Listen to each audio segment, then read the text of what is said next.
بسم الله الرحمن الرحيم. وقال الذين كفروا لرسلهم لنخرجنكم من أرضنا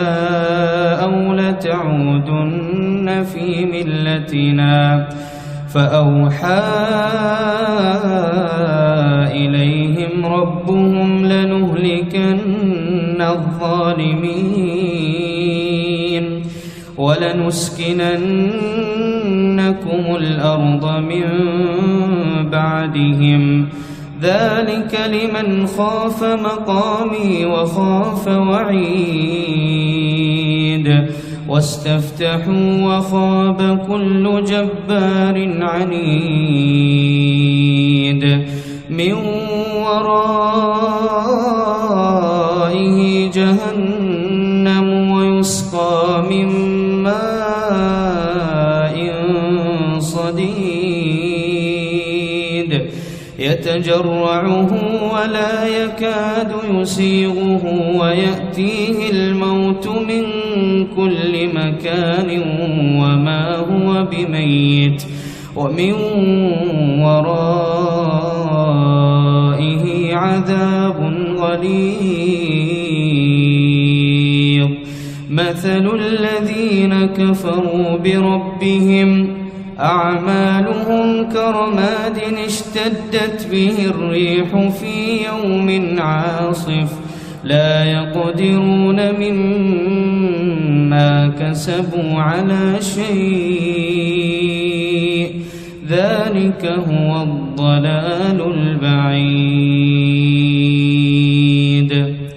ألم تر أن الله خلق السماوات والأرض بالحق إن يشأ يذهبكم ويأت بخلق جديد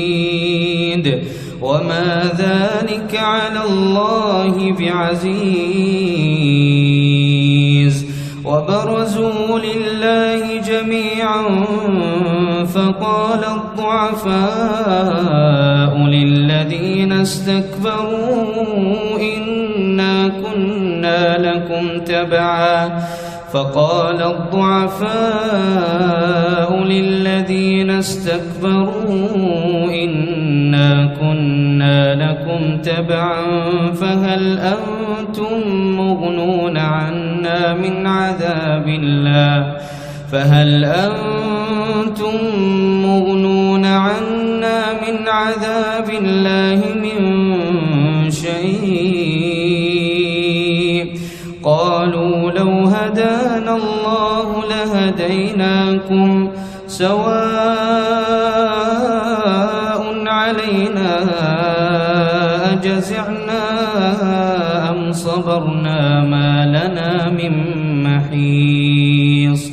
وقال الشيطان لما قضي الأمر إن الله وعدكم وعد الحق ووعدتكم فأخلفتكم وما كان لي عليكم من سلطان إلا أن دعوتكم فاستجبتم لي فلا تلوموني ولوموا أنفسكم ما أنا بمصرخكم وما